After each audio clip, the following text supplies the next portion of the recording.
ಕಲಾವಿದರೆಲ್ಲರೂ ಕೂಡ ಸೂಸೈಡ್ ಮಾಡ್ಕೊಳ್ಳುವಂತಹ ಹಂತಕ್ಕೆ ಹೋಗ್ತಾ ಇದ್ದಾರೆ. ಇತ್ತೀಚೆಗಷ್ಟೇ ಗುರುಪ್ರಸಾದ್ ಅವರ ಒಂದು ಪ್ರಕರಣವನ್ನ ನೋಡಿದ್ವಿ. ಅದರ ಬೆನ್ನಲ್ಲೇ ಇದೀಗ ಶೋಭಿತಾ ಅವರ ಪ್ರಕರಣ. ಯಾಕೆ ಈ ರೀತಿಯಾದಂತಹ ಮನಸ್ಥಿತಿ ಬರ್ತಾ ಇದೆ, ಏನ್ ತೊಂದರೆಗಳಾಗ್ತಾ ಇದೆ, ಇದ್ರ ಬಗ್ಗೆ ಹೆಚ್ಚಿನದಾಗಿ ವಿವರಣೆಯನ್ನ ಕೊಡೋದಕ್ಕೆ ಅವ್ರ ಜೊತೆಗೆ ನಟನೆ ಮಾಡಿದಂತಹ ಪತಿಯ ಒಂದು ಪಾತ್ರದಲ್ಲಿ ನಟಿಸಿರುವಂತಹ ಹರ್ಷ ಅವರು ನನ್ನ ಜೊತೆಗಿದ್ದಾರೆ. ಬ್ರಹ್ಮಗಂಟು ಧಾರಾವಾಹಿ ಮುಖಾಂತರನೂ ಕೂಡ 3 ವರ್ಷ ಜರ್ನಿ ಮಾಡಿದ್ದಾರೆ. ಅದರ ಜೊತೆಗೆ ಹಿಟ್ಲರ್ ಕಲ್ಯಾಣದಲ್ಲೂ ಕೂಡ ನಟನೆಯನ್ನ ಮಾಡಿದ್ದಾರೆ. ಅವರು ಒಟ್ಟಿಗೆ ಕೇಳ್ತಾ ಹೋಗ್ತೀನಿ, ಶೋಭಿತಾ ಅವರ ಬಗ್ಗೆ ಆಳವಾಗಿ ತಿಳ್ಕೊಳ್ಳುವಂತಹ ಪ್ರಯತ್ನವನ್ನ ಮಾಡ್ತೀನಿ. ಬನ್ನಿ ಮಾತನಾಡಿಸ್ತಾ ಹೋಗೋಣ. ಸರ್ ನಮಸ್ತೆ. ಶೋಭಿತಾ ಅವರ ಪ್ರಕರಣ ಕೇಳಿದಾಗ ಒಂದು ರೀತಿಯಾಗಿ ನಮ್ಮೆಲ್ರಿಗೂ ಶಾಕ್ ಆಗ್ತಾ ಇದೆ. ಯಾಕೆ ಈ ರೀತಿಯಾದಂತಹ ಮನಸ್ಥಿತಿಯನ್ನ ಹೊಂದಿರಬಹುದು ಶೋಭಿತಾ ಅವರು? ಬಿಕಾಸ್ ನಿಮಗೆ ಅವ್ರ ಬಗ್ಗೆ ಆಳವಾಗಿ ಗೊತ್ತಿರುತ್ತೆ ಅಂತ ಭಾವಿಸ್ತೀನಿ. 3 ವರ್ಷ ನೀವು ಬ್ರಹ್ಮಗಂಟು ಧಾರಾವಾಹಿಯಲ್ಲಿ ನಟನೆಯನ್ನ ಮಾಡಿರ್ತೀರಾ, ಅದ್ರ ಜೊತೆಗೆ ಹಿಟ್ಲರ್ ಕಲ್ಯಾಣದಲ್ಲೂ ಕೂಡ ನಟನೆಯನ್ನ ಮಾಡಿರ್ತೀರಾ. ಅವರ ಬಗ್ಗೆ ನೀವು ಕಂಡಂತಹ ಶೋಭಿತಾ? ನಾವು ಅದೇ ನೀವು ಹೇಳಿದಾಗೆ ಬ್ರಹ್ಮಗಂಟು 4 ವರ್ಷ ಮಾಡಿದ್ದೀವಿ, ಮತ್ತು ಹಿಟ್ಲರ್ ಕಲ್ಯಾಣ 1 ಇಯರ್ ಒಟ್ಟಿಗೆ ಶೂಟ್ ಮಾಡಿದ್ದೀವಿ. ಇಷ್ಟು ವೀಕ್ ಇಲ್ಲ, ಅವರು ತುಂಬ ಸ್ಟ್ರಾಂಗ್ ಇದ್ದಾರೆ. ಆ್ಯಕ್ಚುಲಿ ಮಿಡ್ಲ್ ಕ್ಲಾಸ್ ಫ್ಯಾಮಿಲಿ ಆಗಿದ್ದರಿಂದ ಸ್ವಲ್ಪ ಮನೆ ಕಡೆ ಕಷ್ಟ ಎಲ್ಲ ಇದ್ದೇ ಇರುತ್ತೆ. ಅದನ್ನೆಲ್ಲ ಒಂದೊಂದ್ಸಲ ಶೇರ್ ಮಾಡ್ತಾ ಇದ್ರು. ಬಟ್ ಇಷ್ಟು ವೀಕ್ ಇದ್ದಾರೆ ಅಂತ ನನಗೆ ಗೊತ್ತೇ ಇರಲಿಲ್ಲ. ಅದು ಏನಾಯಿತು ಅಂತಲೂ ಗೊತ್ತಿಲ್ಲ. ಇನ್ನು ಈ ಥರ ಮಾಡ್ಕೋಬಾರ್ದು ಅವರು ಅಂತ, ಯಾರು ಕೂಡ ಈ ಥರ ಡಿಸಿಷನ್ ತಗೋಬಾರ್ದು. ಅಟ್ಲೀಸ್ಟ್ ಏನಾದ್ರು ಪ್ರಾಬ್ಲಮ್ ಅಂತ ಬಂದರೆ ಯಾರು ಕ್ಲೋಸ್ ಅಂತ ಒಬ್ರು ಇದ್ದೇ ಇರ್ತಾರೆ ಲೈಫಲ್ಲಿ, ಅವ್ರ ಹತ್ರ ಮಾತಾಡಬೇಕು. ಅಟ್ಲೀಸ್ಟ್ ಒಂದು ಫೋನ್ ಕಾಲ್ ಮಾಡಿದ್ರೆ, ಒಂದು 5 ನಿಮಿಷ ಡೈವರ್ಟ್ ಮಾಡಿದ್ರೆ ಈ ಥರ ಎಲ್ಲ ಸಿಚುವೇಶನ್ ಬರಲ್ಲ. ಬಟ್ ತಪ್ಪು ಇದು. ನನಗಂತೂ ಪರ್ಸ್ನಲಿ ತುಂಬ ಬೇಜಾರಾಗ್ತಿದೆ. ಯಾಕೆಂದರೆ ಅಷ್ಟು ಕ್ಲೋಸ್ ಇದ್ದು ನಾವು, ಆಗಬಾರ್ದಿತ್ತು.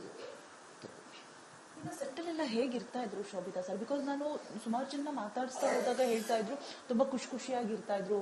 ಯಾರ ಜೊತೆನೂ ಯಾರಿಗೂ ಒಂಥರ ಆಗಲ್ಲಪ್ಪ ಈ ಹುಡುಗಿ ಕಂಡ್ರೆ ಅನ್ನೋ ತರ ಇರ್ಲೇ ಇಲ್ಲ. ತುಂಬಾ ಫ್ರೆಂಡ್ಲಿ ನೇಚರ್ ಇತ್ತು. ಬಟ್ ಕಮ್ಮಿ ಮಾತಾಡ್ತಾ ಇದ್ರು ಅಂತ ಹೇಳ್ತಾ ಇದ್ರು. ಹೇಗಿರ್ತಾ ಇದ್ರು ಸರ್? ತುಂಬ ಪಾಸಿಟಿವ್ ಆಗಿರೋದು. ಬೆಳಿಗ್ಗೆ ಬರ್ತಿದ್ದಂಗೆ ಅವ್ರನ್ನ ಮಾತಾಡಿಸ್ತಾ ಇರೋರೆಲ್ಲ ಒಬ್ಬರ ಹತ್ರ ಕೂಡ ಜಗಳ ಕೂಡ ಮಾಡಿಲ್ಲ ಅವ್ರು ಇದುವರೆಗೂ. ಎಲ್ರಿಗೂ ಗುಡ್ ಮಾರ್ನಿಂಗ್ ಹೇಳ್ಕೊಂಡು, ಸೆಟ್ಟಲ್ಲಿ ಸೀನ್ ಪೇಪರ್ ಕೊಟ್ಟ ತಕ್ಷಣ ಪ್ರಾಕ್ಟೀಸ್ ಮಾಡಿಕೊಂಡು ತುಂಬ ಆ್ಯಕ್ಟಿವ್ ಆಗಿ ಇರ್ತಿದ್ರು. ಒಂದೇ ಒಂದು ನೆಗೆಟಿವ್ ಕೂಡ ಇಲ್ಲ ಅವರು. ಯಾವುದೇ ಒಂದು ನೆಗೆಟಿವ್, ಬೇರೆಯವ್ರ ಬಗ್ಗೆ ಮಾತಾಡೋದು ಆ ಥರ ಏನಿಲ್ಲ. ತುಂಬ ನಾನು ನೋಡಿದಾಗೆ ತುಂಬ ಒಳ್ಳೆಯ ಹುಡುಗಿ. ಬಟ್ ಮದುವೆ ಆದಮೇಲೆ ನನಗೂ ಟಚ್ಚಲ್ಲಿ ಇರಲಿಲ್ಲ ಅಷ್ಟು. ಯಾವಾಗಾದರೂ ಏನಾದ್ರು ಹಬ್ಬ ಇದ್ದರೆ ಮಾತ್ರ ಒಂದು ವಿಶ್ ಮಾಡೋದು, ಆ ಥರ ಮಾತ್ರ ಆಯಿತು. ಬಟ್ ಮದುವೆ ಆದಮೇಲೆ ಏನಾದ್ರು ಚೇಂಜಸ್ ಆಯಿತಾ ಏನು ಅಂತ ಗೊತ್ತಿಲ್ಲ. ಅದು ಅಂದ್ರೆ ಕಾರಣ ಏನು ಅಂತ ಇನ್ನೂ ಕೂಡ ಗೊತ್ತಿಲ್ಲ. ಹೈದರಾಬಾದ್ಗೆ ಇವಾಗ ಫ್ಯಾಮಿಲಿ ಹೋಗ್ತಾ ಇದೆ ಕರ್ಕೊಂಡು ಬರೋದಕ್ಕೆ, ಹೋಗಿದೆ ಆಲ್ರೆಡಿ. ಸೊ ರವಾನೆ ಮಾಡ್ತಾ ಇದ್ದಾರೆ ಮೃತದೇಹವನ್ನ.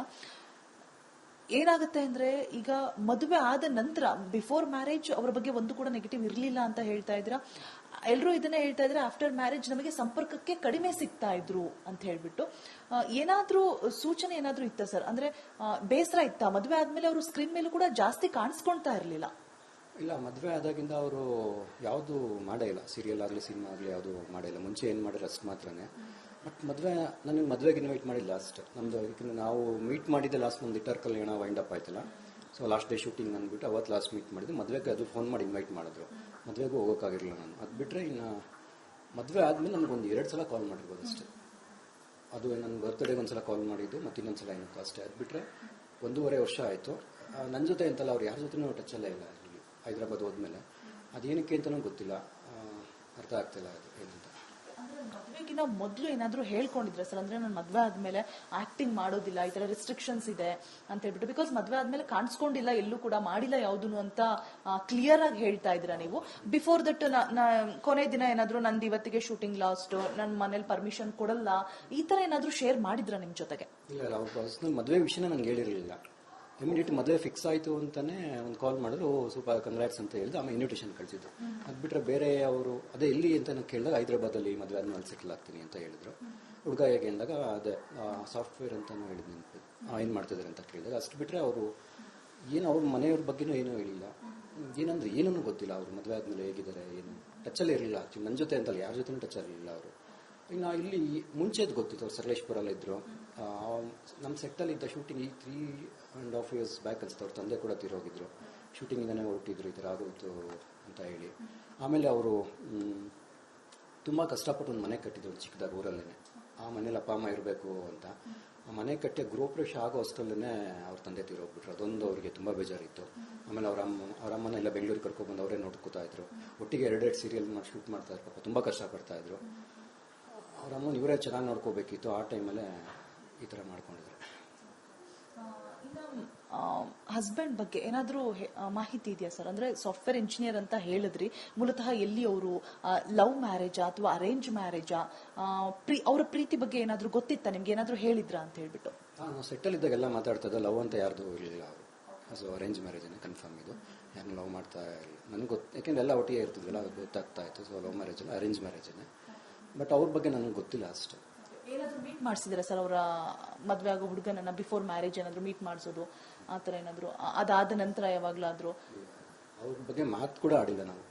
ಬರೀ ಮದುವೆ ಫೋಟೋಸ್ ಬಂತಲ್ಲ, ಆ ಫೋಟೋಸ್ ನೋಡಿದಷ್ಟೇ. ಅದು ಬಿಟ್ರೆ ನನಗೆ ಅವ್ರು ಯಾರು ಅಂತಲೂ ಗೊತ್ತಿಲ್ಲ.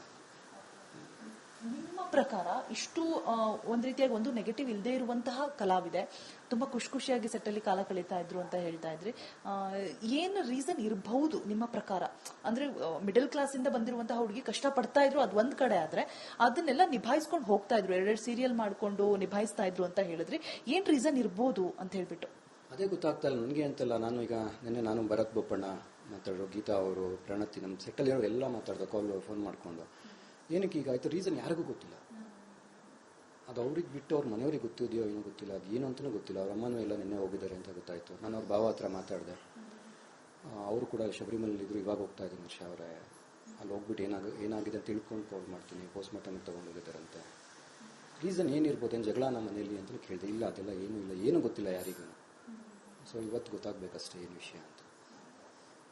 ಅವರ ಹಸ್ಬೆಂಡ್ ಅನ್ನು ಸಂಪರ್ಕ ಮಾಡುವಂತಹ ಕೆಲಸ ನಿಮ್ಮ ಸೀರಿಯಲ್ ಟೀಮ್ ಕಡೆಯಿಂದ ಆಗಿರ್ಬೋದು, ಎಲ್ಲಿಂದನಾದ್ರೂ ಆಗಿದೆಯಾ ಸರ್? ಬಿಕಾಸ್ ಇದು ಒಂಥರ ಸುಸೈಡ್ ಮಾಡ್ಕೊಂಡಿದ್ರೆ ಅಲ್ಲಿ ಹೋಗಿ ಅಂತ ಬಂದಾಗ ನೇರವಾಗಿ ಒಂದು ಅನುಮಾನ ಮೂಡುತ್ತೆ. ಆಫ್ಟರ್ ಮ್ಯಾರೇಜ್ ಕಾಂಟ್ಯಾಕ್ಟ್ ಅಲ್ಲೂ ಇಲ್ಲ ಅಂತ ಅನ್ನುವಂತಹ ಸಂದರ್ಭದಲ್ಲಿ ಆ ತರ ಪ್ರಯತ್ನ ಏನಾದ್ರೂ ಆಗಿದೆಯಾ ಅಂತ ಹೇಳ್ಬಿಟ್ಟು?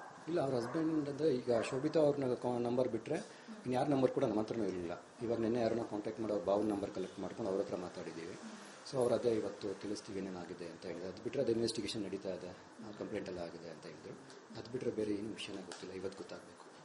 ಶೋಭಿತಾ ಅವರು ಎಲ್ಲೋ ಒಂದ್ ಕಡೆ ಹೆಚ್ಚು ಮಾತನಾಡ್ತಾ ಇದ್ದಿದ್ದು, ಹಾಗೆ ಏನು ಶೇರ್ ಮಾಡ್ತಾ ಇರಲಿಲ್ಲ ಜಾಸ್ತಿ ಅಂತ ಹೇಳಲಾಗ್ತಾ ಇತ್ತು. ಅವ್ರ ಪಾಡುಗೌರಿ ಇರೋರು ಆರಾಮಾಗಿ ಖುಷಿಯಾಗಿ ಅಂತ.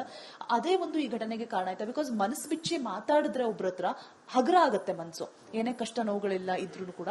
ಅದೇ ಒಂದು ರೀಸನ್ ಆಯ್ತಾ ಈ ಒಂದು ಪರಿಸ್ಥಿತಿಗೆ ಅಂತ?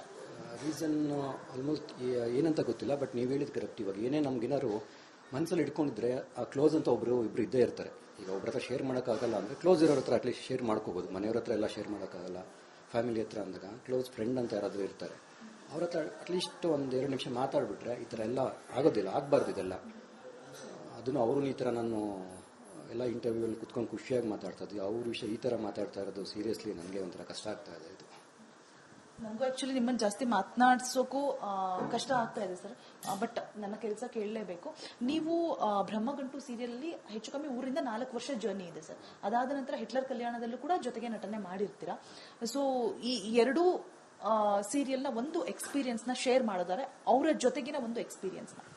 ನಾವು ಅದು ಆಕ್ಟ್ ಮಾಡಬೇಕಾದ್ರೆ ನಮ್ಗೆ ಏನಂದ್ರೆ ಈಗ ಹೊಸದಾಗಿರೋದನ್ನ ಕಂಫರ್ಟಬಲ್ ಇರಲ್ಲ ಸ್ವಲ್ಪ ಮಾತಾಡೋದು ಅದು ಇದು. ಸೊ ನಾವು ಮುಂಚೆಯಿಂದ ಪರಿಚಯ ಇದ್ವಲ್ಲ, ಸೊ ಹಾಗಾಗಿ ಸೀನ್ ಪೇಪರ್ ಕೊಟ್ಟು ನಾವು ಸೀನ್ ಪೇಪರು ನೋಡ್ತಿರ್ಲಿಲ್ಲ. ಹಾಗೆ ಮಾತಾಡ್ಕೊಂಡು ಈಗ ಮಾಡೋಣ, ಒಂದೈನ್ ಆ ಕಡೆ ಸೇರಿಸ್ಕೊಳ್ಳೋಣ ಅಂತ ಖುಷಿಯಾಗಿ ಆ್ಯಕ್ಟ್ ಮಾಡ್ತಾ ಇದ್ದೋ. ಆಮೇಲೆ ಅದು ಬಿಟ್ಟರೆ ಇವೆಂಟ್ಗಳು ಇರ್ತಾ ಇತ್ತು. ಈಗ ಎಷ್ಟೊಂದು ಸಲ ಪ್ರೈವೇಟ್ ಇವೆಂಟ್ಗಳೆಲ್ಲ ಇನ್ವೈಟ್ ಮಾಡಿದ್ರೆ ನನಗೂ ಒಬ್ಬನು ಕರಿತಾ ಇದ್ರು. ನಮ್ಮ ಬ್ರಹ್ಮಗಂಟು ಮುಗಿದ ತಕ್ಷಣ ಮತ್ತೆ ನಿಮ್ಮ ಪೇರ್ ಚೆನ್ನಾಗಿತ್ತು ಅಂದ್ಬಿಟ್ಟು ಹಿಟ್ಲರ್ ಕಲ್ಯಾಣಗೂ ಅದೇ ಪೇರ್ ಕಂಟಿನ್ಯೂ ಮಾಡಿದ್ರು. ನಾನು ಫಸ್ಟ್ ಜಾಯಿನ್ ಆಗಿದ್ದೆ, 1 ಇಯರ್ ಆದ್ಮೇಲೆ ಅವ್ರು ಜಾಯಿನ್ ಆದರು. ಚೆನ್ನಾಗಿತ್ತು, ಎಲ್ಲ ಚೆನ್ನಾಗಿತ್ತು. ಅಟ್ಲೀಸ್ಟ್ ಅವ್ರು ಮದುವೆ ಆದ್ಮೇಲೆ ಟಚ್ಚಲ್ಲಿ ಇದ್ದೀರಿ, ಎಲ್ಲರ ಜೊತೆ ಏನಾಗ್ತಿದೆ ಏನಾಗಲ್ಲ ಅಂತನಾದ್ರು ಗೊತ್ತಾಗ್ತಾ ಇತ್ತು. ಸೊ ಯಾರ ಜೊತೆ ಟಚ್ಚಲ್ಲಿ ಇಲ್ಲದೆ ಇರೋದ್ರಿಂದ ಏನಾಗಿದೆ ಅಂತಲೂ ಗೊತ್ತಿಲ್ಲ ಯಾರಿಗೂ.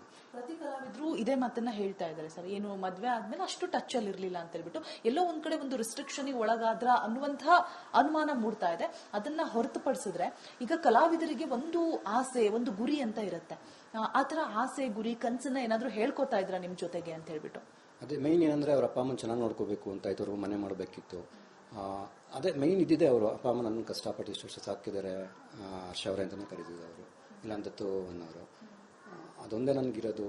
ಅಪ್ಪ ಅಮ್ಮ ಚೆನ್ನಾಗಿ ನೋಡ್ಕೋಬೇಕು, ಬೆಂಗಳೂರು ಕರ್ಕೊಬಂದು ಇಟ್ಕೋಬೇಕು ಅಂತ ಅಷ್ಟು ಮಾತ್ರ ಹೇಳ್ತಾ ಇದ್ಬಿಟ್ರೆ ಏನಿಲ್ಲ.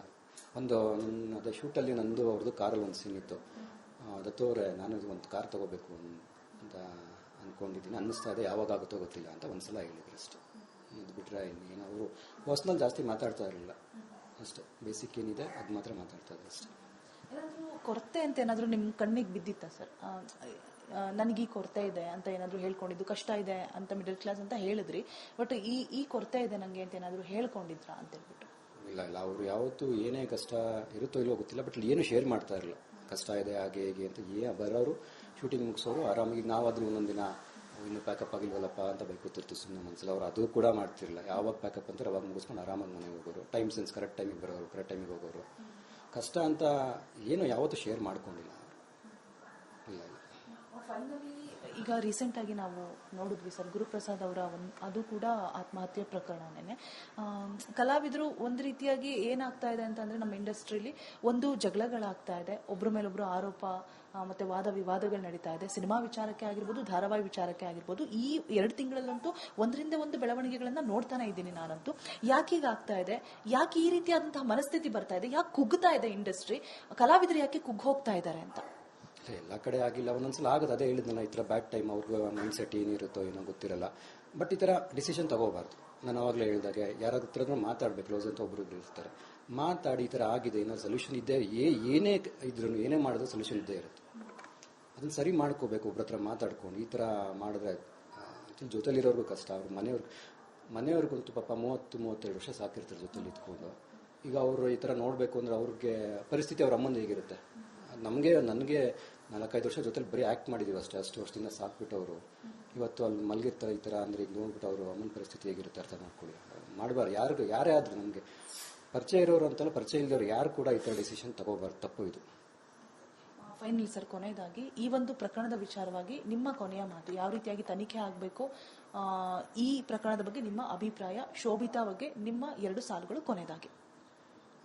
ಈಗೇನು ಮಾತಾಡಿ ಏನು ಯೂಸ್ ಇಲ್ಲ. ನಾನು ಅದೇ ಅವ್ರ ಮನೆಯಲ್ಲಿ ಸ್ವಲ್ಪ ಅವ್ರಿಗೆ ಧೈರ್ಯ ಬರಲಿ, ಶಕ್ತಿ ಕೊಡಲಿ ಅಂತ ಕೇಳ್ಕೊತೀನಿ ಅಷ್ಟೇ. ಬೇರೆ ಇನ್ನೇನು ನಾನು ಮಾತಾಡೋದ್ರಲ್ಲಿಲ್ಲ. ಇವಾಗ ಮೈನ್ ಅವ್ರ ತಾಯಿಗೆ, ಅವ್ರ ಅಕ್ಕದಿರಿದ್ದಾರೆ 3 ಜನ, ಅವ್ರಿಗೆಲ್ಲ ಸ್ವಲ್ಪ ಧೈರ್ಯ ಬರಲಿ, ಶಕ್ತಿ ಕೊಡಲಿ ದೇವರು ಅಂತ ಕೇಳ್ಕೊತೀನಿ ಅಷ್ಟೇ.